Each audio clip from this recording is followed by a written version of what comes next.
नमस्ते भारत। चिराग किसान आज किसान पाठशाला से फिर से बाम्बू फार्म की ओर। यहाँ पर हमने 2 एकड़ के अंदर में एक स्पेशल 12 से लेकर 14 वैरायटी का एक मॉडल फार्म बनाया हुआ है बगथला गांव मोरबी के अंदर में। आज ले चलता हूँ आपको वहाँ पे और दिखाता हूँ कि कौन कौन सा वैरायटी वहाँ पर हमने डाला हुआ है। ये पहला जो प्लांट है, ये पहला प्लांट है। ये हमने जो स्टार्टिंग किया हुआ था ये न्यूटन वैरायटी से स्टार्ट किया हुआ है। पहले हमने डाली हुई है न्यूटन वैरायटी। ये न्यूटन वैरायटी के कुछ प्लांट है। उसके बाद हमने इसमें डाला हुआ है पॉलीमार्फा। ये दिखाता हूँ आपको।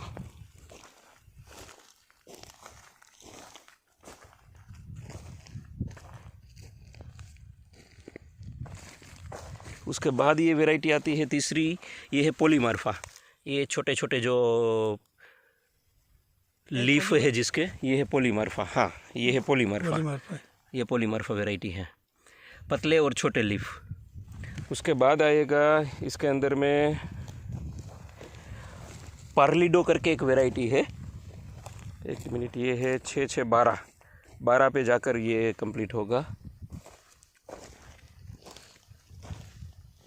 बधी वैरायटी में, सभी वैरायटी में 6-6 फुट का अंतर रखने का? नहीं, ये हमने मॉडल फार्म बनाया था तो हमें एक स्पेशल सेम ही रखना पड़ा था। अच्छा। तो हमने वो 13x6 में, 13x6 का जो है वो स्पेस रखा हुआ है इसके अंदर में। ये है स्टेचा। अभी स्टेचा को थोड़ा सा जो है वो गर्मी यहाँ पे ज़्यादा लग रही है, ऐसा लग रहा है। ये स्टेचा अभी शायद विकसित हो या ना हो, ये समझ में नहीं आ रहा है। पॉलीमार्फा भी हो गया और वो दो का विकास जो है वो सही तरीके से आ गया था। ये है पार्लिडो। ये पार्लिडो जो है ये भी उतना सही नहीं बैठा है। पार्लिडो के बाद था ये टुल्डा। ये है टुल्डा वैरायटी जो हमने अभी लगाई हुई है। जंबो साइज़, बड़ी साइज़ जो है, ये बड़ी साइज़ लगाई हुई थी। बड़ी साइज़ में भी ये नया सूट जो है वो नीचे से निकल गया हुआ है। ये है जंबो टुल्डा। ये तकरीबन 4.5-5 फीट के आसपास में थे। उसमें से भी ये नए सूट्स जो है वो निकलना चालू हो गए हैं।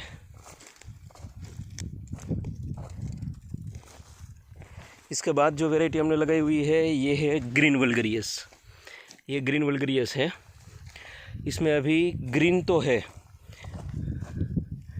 ये ग्रीन के अंदर में तो है, कोई दिक्कत नहीं है। और उसके बाद जो हमने लगाई थी वो थी येलो वल्गरियस। ये वैरायटी आगे जो है येलो वल्गरियस की है। और ये आ गया अपना टी ओलिवरी। ये टी ओलिवरी के सीड जो है वो नहीं मिल रहे थे और राइजोम जो है वो हमने जो है डेवलप किया हुआ था। ये पूरा जो है वो बांस को काट के उसमें से ही राइजोम जो है वो बनाया हुआ है। ये देखिए टी ओलिवरी, ये टी ओलिवरी है। ये डेवलप हो गया है ज़मीन के अंदर में। इसके सूट जो निकलने चाहिए वो निकलना स्टार्ट हो गया है। साइड में साइड ब्रांचेस जो है वो पूरा 0 हो गई थी एक लेवल पे। उसके बाद में ये फिर से गठान में से, साइड ब्रांच में से निकल के आगे बढ़ गई है। मतलब टी ओलिवरी, ये गर्मी निकल जाए तो मेरे ख्याल से टी ओलिवरी भी यहाँ पर निश्चित तौर पे आ जाएगी। ये पूरा 0 हो गया था, उसके बावजूद इसके अंदर में से ये निकलना फिर से स्टार्ट हो गया है।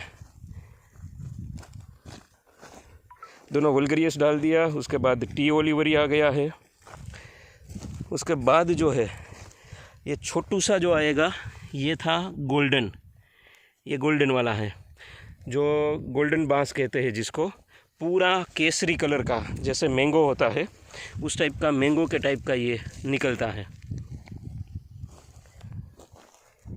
हो सकता है 1 या 2 आगे पीछे हो सकता है, लेकिन लॉन्जिस्पेथस। उसके बाद जो ये है लॉन्जिस्पेथस। छोटा है लॉन्जिस्पेथस।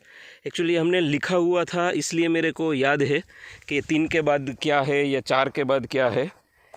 अदरवाइज़ ये छोटे पौधे सारे एक जैसे ही दिखते हैं और इसको समझ नहीं हम पाते हैं कि इसके अंदर में क्या वैरायटी डली हुई है। लॉन्जिस्पेथस था। लॉन्जिस्पेथस के बाद में ये पार्ट जो है वो यहाँ से चेंज होता है।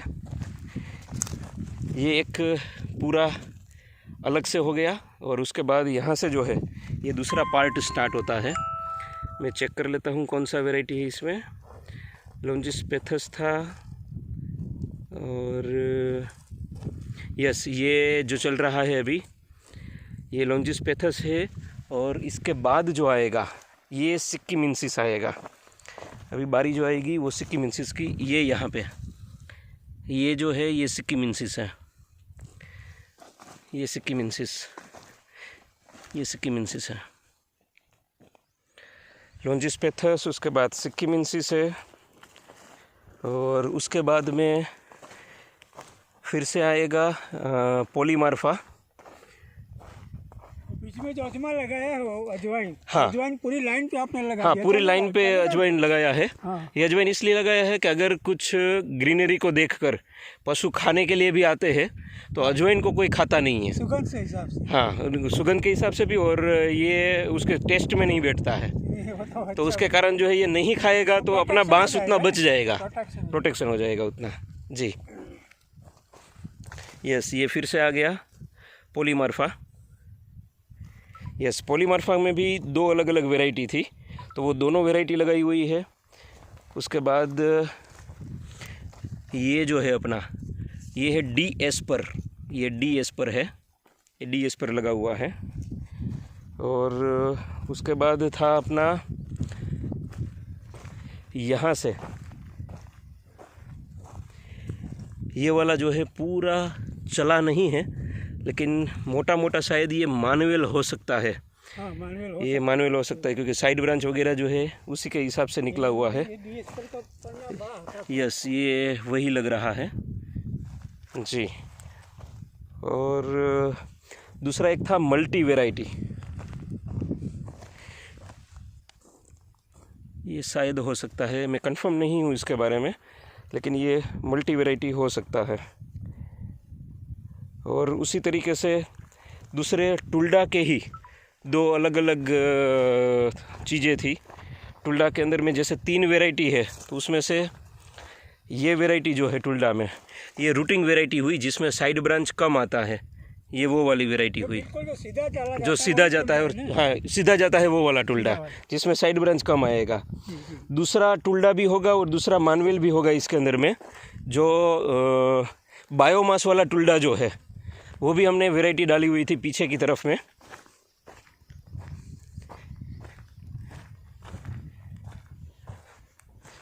ये नहीं, ये सूट निकलना चालू।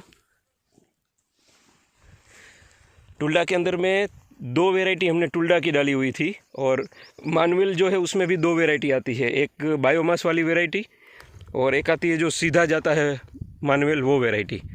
तो वैसा करके हमने ये 13-14 वैरायटी जो है ये टोटल 2 एकड़ के अंदर में कंप्लीट की हुई है।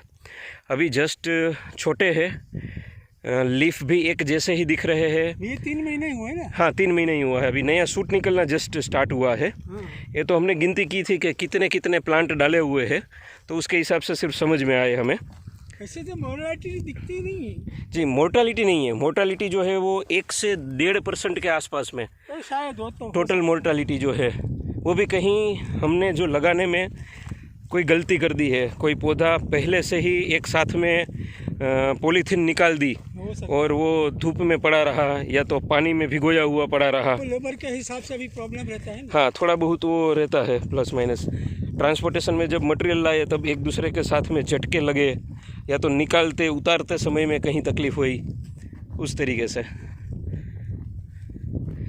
बीच के अंदर में इसमें सूर्यमुखी डाले हुए हैं बीच बीच में जी।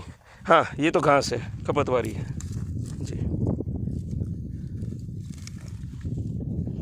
एक्चुअल में इसी का नियंत्रण करना ज़रूरी है। हाँ। जब भी हमने लगा दिया उसके बाद में अगर ये छोटी छोटी चीज़ें अगर हमारे हाथ से निकल गई तो फिर वहाँ पर वो दिक्कत जो है वो करवाती है।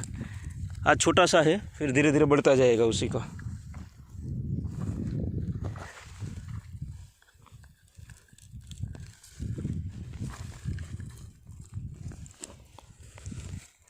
कितना साफ हो गया।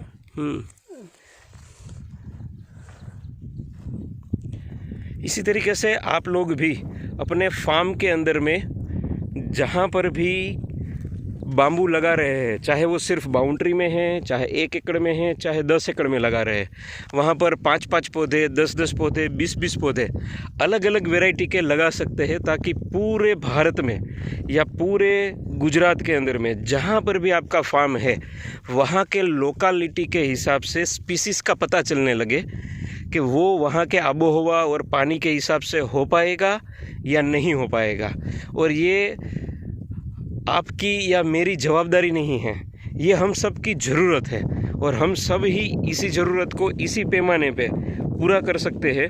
क्योंकि अभी जो आ रहे हैं जिस स्पीसीज़ के सीड वो अभी अवेलेबल है, हो सकता है 2-4 साल या 5 साल तक जो है उसके बाद में वो स्पीसीज़ में से सीड आना बंद हो जाए, तो दूसरे स्पीसीज़ के जब सीड आएंगे तब हमने अगर कुछ ना कुछ चीज़ें 2-2, 5-5, 10-10 राइजोम्स के हिसाब से ली हुई होगी और लगाई होगी, तो 3-4 साल के आसपास में हमें समझ में आ जाएगा, आपको समझ में आ जाएगा कि आपके उस क्षेत्र के आसपास में वहाँ पर कौन कौन सी वैरायटी आपके वातावरण के अनुकूल हो पाती है। तो आइए मिलके बनाते हैं बाम्बू इंडिया और सब जगह पे बाम्बू की फार्मिंग करवाते हैं। Thank you very much.